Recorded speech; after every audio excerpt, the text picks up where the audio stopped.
Hello students, welcome to Shivan concepts. నేను మీ Sivan. So ఇవాల్టి క్లాస్లో మనము మెయిన్స్ ఆన్సర్ రైటింగ్లో సంబంధించి తెలంగాణకు సంబంధించినటువంటి గ్రూప్ 1లో క్వశ్చన్ తీసుకున్నాను అనమాట. ఈ ప్రశ్న అనేది సైన్స్ అండ్ టెక్నాలజీ తీసుకున్నాను. మీరు తమ్ముళ్ళు చూస్తుంటారు. సో మామూలు క్వశ్చన్ ఏంటంటే, how is science and technology affecting the an Indian society లేదా సొసైటీ అంటే మనకి సమాజం మీద సైన్స్ అండ్ టెక్నాలజీ ఏ విధంగా ప్రభావం చూపిస్తుందో రాయమన్నారనమాట. సో అర్థమైంది కదా, అంటే impact of science and technology and society అనమాట. సో ఏ విధంగా ఆ ప్రభావం ఉంది, సో దాని యొక్క ప్రభావం కావచ్చు, లేదా అఫెక్టింగ్ అని కూడా అంటారనమాట. సో హౌ ఈజ్ అఫెక్టింగ్ అని కూడా అనడానికి ఆస్కారం ఉంది. సో ఇప్పుడు ఇలాంటి ప్రశ్న అడిగితే, ఈ ప్రశ్న అనేది మామూలుగా సైన్స్ అండ్ టెక్నాలజీ ప్రకారం, సో సైన్స్ అండ్ టెక్నాలజీలో నెంబర్ ఆఫ్ టైమ్స్ అడిగారనమాట. సో ఇంతకుముందు కూడా నెంబర్ ఆఫ్ టైమ్స్ అడుగున్నారు, అందుకే ఈ ప్రశ్న తీసుకున్నాను. ఇలాంటి ప్రశ్నలు ఎప్పుడు వచ్చినా సరే మీకు ఇంపాక్ట్ అని ఎప్పుడైనా అడిగారనుకోండి, సో ఎల్లినో ఉంది, సో ఎల్లినో నుంచి మాన్సూన్ మీద ఇంపాక్ట్ ఎలా ఉంది, ఋతుపవనాల మీద, సో లేదా ఇంకోటి ఏదైనా తీసుకోండి, సో గ్రీన్ రెవల్యూషన్ యొక్క ఇంపాక్ట్ అనేది అగ్రికల్చర్ మీద ఏ విధంగా ఉంది, ఇలా మీకు ఈ టైప్ ఆఫ్ ప్రశ్న అడిగినప్పుడు ఆన్సర్ ఎలా రాయాలి, బాడీ ఎలా రాయాలి, నెక్స్ట్ మనకి కన్క్లూజన్ ఎలా రాయాలో నీట్గా ఎక్స్ప్లెయిన్ చేస్తాను. ఫస్ట్ ఇంట్రడక్షను, తర్వాత బాడీ, తర్వాత వచ్చేసి కన్క్లూజన్ ఎలా రాయాలో చెప్తాను. సో ఇప్పుడు ఫస్ట్ వచ్చేసి ఈ ప్రశ్న అనమాట ఎలా ప్రభావితం చేస్తున్నప్పుడు ఫస్ట్ మీరు రాయాల్సింది ఇంట్రడక్షన్. సో ఇంట్రడక్షన్ రాయాలి. సో ఇంట్రడక్షన్ అనేది చాలా సింపుల్గా ఉండాలి. సో సైన్స్ అండ్ టెక్నాలజీ అనేది మన నిజ జీవితంలో ఎలా ఉపయోగపడింది, సో ఇక్కడ వచ్చేసి మనకి నిజ జీవితంలో చాలా రకాలుగా ఉపయోగపడింది. సో మొబైల్ ఫోన్స్ దగ్గర నుంచి ఆర్టిఫిషియల్ ఇంటెలిజెన్స్ వరకు ఈరోజు మనం చాలా గ్రోత్లో ఉన్నాము. సో మనకు కావాల్సిన పనిని చాలా స్పీడ్గా చేసుకుంటున్నాము. అంటే 10 టైమ్స్ అనేది ఇంప్రూవ్ అయింది. అలానే చాలా అక్యురసీగా ఉంది. సో పర్ఫెక్ట్ టైంలో కంప్లీట్ అవుతుంది. ఇలా ఇంట్రడక్షన్ అనేది ఉండాలన్నమాట. సో ఇలా ఇంట్రడక్షన్ అనేది ఇవ్వండి. లేదా సైన్స్ అండ్ టెక్నాలజీలో ఏ విధంగా ఎటువంటి టెక్నాలజీస్ అనేవి ఆవిష్కృతమయ్యాయి, అటువంటి థింగ్స్ అన్ని ఇక్కడ మెన్షన్ చేయండి. అంటే ఇక్కడ మీరు ఎక్కువగా ఫ్యాక్ట్స్ రాయండి. ఫ్యాక్ట్స్ కావచ్చు, టర్మ్స్ కావచ్చు, ఇంకా ఇయర్స్ ఏమైనా ఉంటే ఇయర్స్, ఏదైనా పర్సన్స్కి సంబంధించి ఉన్నా, సో ఇట్లాంటివి ఫ్యాక్ట్స్ అన్నీ కూడా ఇక్కడ మీకు ఇంట్రడక్షన్లో కనిపించాలన్నమాట. సో ఇంట్రడక్షన్ అనేది ఆల్మోస్ట్ మీరు 3 to 4 లైన్స్ అంతే, ఇంతకు మించి ఎక్కువ అనేది రాయొద్దు. 3 to 4 లైన్స్ మధ్యలోనే ఇంట్రడక్షన్ అనేది ఉండాలి. సో గుర్తుపెట్టుకోండి, ఇలా ఇంట్రడక్షన్ అనేది ఉండాలి. దయచేసి ఎవరు కూడా ఇంట్రడక్షన్ అని చెప్పి సబ్హెడ్కి పెట్టకూడదు. ఇంట్రడక్షన్ సబ్హెడ్కి పెట్టకూడదు.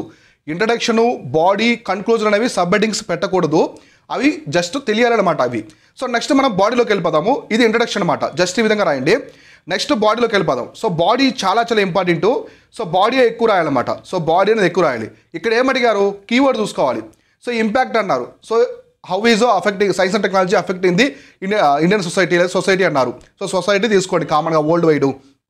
సో ఇప్పుడు బాడీలో మనము దీన్ని 2 రకాలుగా డివైడ్ చేసుకోవాలన్నమాట. ఇక్కడ ఏమడిగారు, ఇంపాక్ట్ అడిగారు. సో సొసైటీ మీద ఇంపాక్ట్ అడిగారు కదా, సో దీన్ని మీరు 2 రకాలుగా డివైడ్ చేసుకోవాలి. సో ఒకటి నేనేం చెప్తానంటే పాజిటివ్ ఇంపాక్ట్ అని రాసుకోండి. సో పాజిటివ్ అంటే మనకి పాజిటివ్ ఇంపాక్ట్ ఆన్ సొసైటీ. సబ్హెడ్డింగ్ ఎలా పెట్టాలంటే పాజిటివ్ ఇంపాక్ట్ ఆన్ సొసైటీ అని పెట్టాలి. So positive impact on society. ఇంకోటి వచ్చేసి negative. So negative impact. So negative impact on society. ఇట్లా 2 సబ్హెడ్డింగ్స్ పెట్టి రాయాలి. ఈ పాజిటివ్లో మీరు, సో పాజిటివ్లో మొత్తం మెన్షన్ చేయాలి. సో ఇప్పుడు మనకి ఏవేంటి, better communication. So better communication కావచ్చు. సో బెటర్ కమ్యూనికేషన్ అనేది వచ్చింది కదా. నెక్స్ట్ ఆన్లైన్ లెర్నింగ్ కావచ్చు. ఆన్లైన్ లెర్నింగ్ సో స్పీడ్గా అయిపోతుంది, అక్యురసీగా ఉంటుంది. సో ఇంకా మనకి బయోటెక్నాలజీ కావచ్చు, అంటే ఎటువంటి మనకు ఉపయోగపడుతుంది ఇవన్నీ. సో మనకి ఇంకా స్పేస్ కావచ్చు, డిఫెన్స్ పరంగా.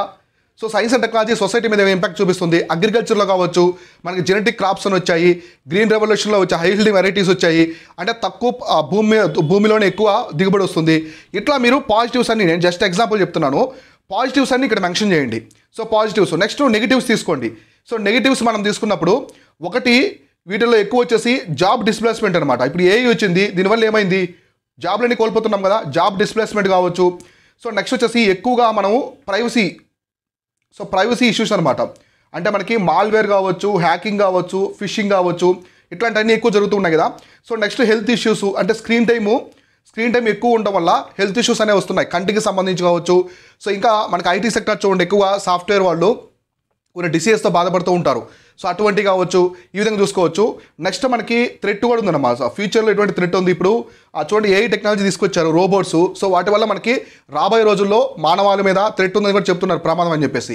ఈ విధంగా రాయాలి ఆన్సర్ అనేది. సో మీరు ఎప్పుడైతే ఇంపాక్ట్ ఆన్ సొసైటీ అన్నప్పుడు జస్ట్ మీరు సబ్హెడ్డింగ్స్ రాసుకుంటూ వెళ్ళిపోతారో అది జనరల్ ఆన్సర్లా ఉంటుంది. అలా కాకుండా మీరు ఎప్పుడైతే పాజిటివ్ నెగిటివ్ ఇంపాక్ట్ అని ఇచ్చారో వండర్ఫుల్గా ఉంటుంది, ఆన్సర్ అనేది చాలా బాగుంటుంది. అంటే మిమ్మల్ని ఇంపాక్ట్ అనేది పాజిటివ్ రాయమన్నారా నెగిటివ్ రాయమని చెప్పలేదు, కానీ మీరు నీట్గా క్లియర్గా ఇస్తున్నారు. సో పాజిటివ్ ఇంపాక్ట్ ఇస్తున్నారు, నెగిటివ్ ఇంపాక్ట్ ఇస్తున్నారు. సో దానివల్ల ఎగ్జామినర్ చాలా వరకు ఇంప్రెస్ అవుతాడు అనమాట. సో ఎప్పుడైనా సరే, ఇప్పుడు గ్రీన్ రెవల్యూషన్ ఉంది. సో గ్రీన్ రెవల్యూషన్ అనేది ఇండియన్ అగ్రికల్చర్ మీద ఎటువంటి ఇంపాక్ట్ తీసుకొచ్చిందంటే రెండు రాయండి. సో గ్రీన్ రెవల్యూషన్ వల్ల పాజిటివ్స్ ఏమున్నాయి, సో నెగిటివ్స్ ఏమున్నాయి. సో నెగిటివ్స్ ఏమున్నాయి, ఎక్కువ హై హీల్డింగ్ వెరైటీస్ వచ్చాయి. సో పెద్ద పెద్ద మెకనైజేషన్ వచ్చింది. చిన్న చిన్న రైతులు అటువంటి మిషన్స్, వాటికి ట్రాక్టర్స్ అప్పట్లోనే పెద్ద పెద్ద మిషన్స్ బై చేసుకోలేరు అనమాట. నెక్స్ట్ అది పెద్ద పెద్ద ల్యాండ్ ఉండే వాళ్ళకి హెల్ప్ అయింది, చిన్నకారు రైతులకి ఉపయోగపడలేదు అనమాట. So next south India side సరిగా వర్కౌట్ అవ్వలేదు, ఎక్కువ నార్త్లోనే గోధుమ మీద ఫోకస్ చేస్తారు. తర్వాత సెకండ్ గ్రీన్ రెవల్యూషన్ వచ్చిందనమాట. ఇట్లా సో పాజిటివ్స్ ఏమున్నాయి, నెగిటివ్స్ ఏమున్నాయి. ఎప్పుడైనా ప్రభావం గురించి రాయమంటే ఖచ్చితంగా ఇక్కడ మనకి సోషల్ మీడియా కూడా వస్తుంది. అదే సోషల్ మీడియా ఇక్కడ చాలా ప్రాబ్లం క్రియేట్ చేస్తుంది, అట్లా అనమాట. కాబట్టి ఎప్పుడైనా సరే ఇటువంటి ప్రశ్నలు వస్తే ఈ విధంగా ఆన్సర్ రాయండి. సో మీరు మిగతా వాళ్ళకంటే చాలా చాలా ముందుంటారనమాట. సో నేను ఇక్కడ చెప్పాను కదా, ఇవన్నీ సబ్మిటింగ్ పెట్టండి. So better communication, online learning, biotechnology, science and technology, social ఇవొకటి, job displacement, health issues, privacy and settings కావచ్చు, ప్రైవసీ అండ్ ఇష్యూస్ కావచ్చు. ఇట్లాంటివి మీరు దానికి ఒక 4 సబ్మిటింగ్స్, దీనికి ఒక 4 సబ్మిటింగ్స్ పెట్టారంటే that is the beautiful answer అనమాట. ప్రెజెంటేషన్ అనేది చాలా బ్యూటిఫుల్గా ఉంటుంది. మీరు తెలుగు మీడియం వాళ్ళైనా ఇంగ్లీష్ మీడియం వాళ్ళైనా ఇలా రాయండి. సో ఇలానే నేను కొన్ని ప్రశ్నలు తీసుకుని ఎక్స్ప్లెయిన్ చేస్తూ ఉంటాను. సో దీంతో పాటుగా మీకు ఎలా తెలుస్తుంది ఏ ప్రశ్నకి ఎలా రాయాలని చెప్పేసి చాలామందికి అయితే ఐడియా ఉండదన్నమాట. సో దీనికోసం మనము మిషన్ కోహినూర్ అని చెప్పేసి మెయిన్స్ కోసం ఒక ప్రోగ్రామ్ తీసుకొచ్చాం, మిషన్ కోహినూర్ అని చెప్పేసి. ఇదేంటంటే మొత్తము ఆన్సర్ రైటింగ్ ప్రోగ్రామ్ అనమాట. మెయిన్స్ కోసం, టీజీపీఎస్సీ మెయిన్స్ కోసం, గ్రూప్ 1 మెయిన్స్ కోసం తీసుకొచ్చాము. ఇందులో మీకు ప్రతి ఒక్కటి ఉంటుందన్నమాట. సో ఆన్సర్ రైటింగ్ బేసిక్స్ ఉంటాయి. సో బేసిక్స్ దగ్గర నుంచి అడ్వాన్స్డ్ వరకు, సో బేసిక్ దగ్గర నుంచి అడ్వాన్స్డ్ వరకు మొత్తం కూడా ఆన్సర్ రైటింగ్ ఎక్స్ప్లెయిన్ చేస్తాము. ప్రతి సబ్జెక్ట్కి 15 మోడల్ ఆన్సర్స్ అనమాట, క్వశ్చన్ అండ్ ఆన్సర్స్ అని ఇస్తాను. ఇక్కడే మీకు అర్థమవుతుంది, ఆ ప్రశ్నలు చూస్తే ఎలా రాయాలో తెలుస్తుంది. తర్వాత మీకు 10 ఎస్ఎస్ అనేది ప్రొవైడ్ చేస్తాను. సో 10 ఎస్ఎస్ కూడా ఇందులో ప్రొవైడ్ చేయడం జరుగుతుంది. మీకు ఇంగ్లీష్ పేపర్ కూడా ప్రత్యేకంగా సెషన్స్ ఉంటాయి. అంటే ఇక్కడ 10 ఎస్ఎస్తో పాటు ఎస్ఏ యొక్క స్పెషల్ సెషన్స్ కూడా ఉంటాయి అనమాట. కొన్ని సెషన్స్ ఉంటాయి, ఇందులో నీట్గా ఎక్స్ప్లెయిన్ చేస్తాను. తర్వాత మీకు 1 ఇయర్లో ఇంపార్టెంట్ అయినటువంటి హిందూ ఆర్టికల్స్ అనమాట, ఇంపార్టెంట్ హిందూ ఆర్టికల్స్ కూడా ప్రొవైడ్ జరుగుతుంది.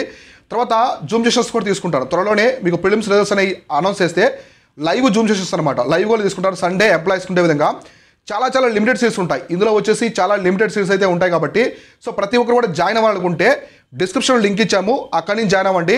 మీకు సంబంధించి ఆ కోర్సులోనే మీకు డెమోస్ ఉంటాయి, ఆ కోర్సుకు సంబంధించిన డీటెయిల్స్ మొత్తం కూడా ఉంటాయి. నీట్గా చూసి జాయిన్ అవ్వండి. అయితే ఇది మొత్తం కూడా ఆన్సర్ రైటింగ్ ప్రోగ్రామ్ కాబట్టి వండర్ఫుల్గా ఉంటుంది. ఏ క్వశ్చన్కి మీరు బుల్లెట్ పాయింట్స్ రాయాలి, ఏ క్వశ్చన్కి సబ్మిటింగ్ పెట్టాలి, ఏ క్వశ్చన్కి పారాగ్రాఫ్స్ రాయాలి, ఎక్కడ డయాగ్రామ్స్ వేయాలి, ప్రెజెంటేషన్ ఎలా నీట్గా ఉండాలి, 20 మంది కంటే మీది బెస్ట్గా ఎలా అనిపించాలి, ఇటువంటి థింగ్స్ అన్ని కూడా నేను ఎక్స్ప్లెయిన్ చేస్తాను అనమాట. ప్రతి పేపర్ వైజ్ ఉంటుంది, సబ్జెక్ట్ వైజ్ ఉంటుంది. ప్రతి సబ్జెక్ట్కి 15 మోడల్ క్వశ్చన్స్ ఇస్తున్నాము, ఎస్ఎస్ ప్రొవైడ్ చేస్తున్నాము. ఇంకా ఎక్స్ట్రా ఏమైనా పీడిఎఫ్లు ఉంటే కరెంట్ అఫైర్స్ ఎక్కడ ఇన్క్లూడ్ చేయాలి, రిపోర్ట్స్ ఎక్కడ ఇన్క్లూడ్ చేయాలి, అవన్నీ కూడా నేను ఇందులో చెప్తాను. కాబట్టి ఇదన్నీ కూడా మీరు చూసుకోండి. చాలా చాలా డిమాండ్ ఉన్న కోర్స్ ఇది, చాలామంది జాయిన్ అవుతూ ఉన్నారు. సో ఇంకా కొన్ని సీట్స్ మాత్రమే ఉన్నాయి. ఇంకా ఎవరైనా జాయిన్ అవ్వాలనుకుంటే డిస్క్రిప్షన్లో మన యాప్కి సంబంధించిన లింక్ ఇచ్చాను, అక్కడి నుంచి జాయిన్ అవ్వండి. లేదా మన వాట్సాప్ టీమ్ ఉంటుంది, కింద డిస్క్రిప్షన్లో లింక్ ఉంటుంది, అక్కడి నుంచి మన వాట్సాప్ టీమ్ మీరు కాంటాక్ట్ అయితే వాళ్ళు మీకు దీనికి సంబంధించిన డీటెయిల్స్ అలానే కోర్స్ యొక్క లింక్ కూడా మీకైతే ప్రొవైడ్ చేస్తారు. ఇది ఓవరాల్గా దీనికైతే సంబంధించింది. సో రాబోయే క్లాసెస్లో మనము నీట్గా ఒక క్వశ్చన్ తీసుకొని డిఫరెంట్ టైప్స్ ఆఫ్ క్వశ్చన్స్కి ఎలా రాయాలని చెప్పేసి నీట్గా అయితే ఎక్స్ప్లెయిన్ చేస్తూ ఉంటాను. మెయిన్స్ గురించి మీకు ప్రత్యేకంగా కొత్త అవేర్నెస్ తీసుకొచ్చే విధంగా అయితే క్లాసులు చేస్తూ ఉంటాను. ప్రతిరోజు ఫాలో అవుతూనండి. సో మీరందరూ చేయాల్సింది డిస్క్రిప్షన్లో మన టెలిగ్రామ్ ఛానల్ యొక్క లింక్ ఇచ్చాను, అక్కడి నుంచి మన టెలిగ్రామ్ ఛానల్లో జాయిన్ అవ్వండి.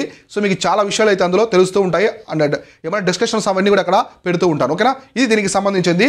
Keep watching, keep learning. నేను మీ Shivan, signing off. Thank you so much.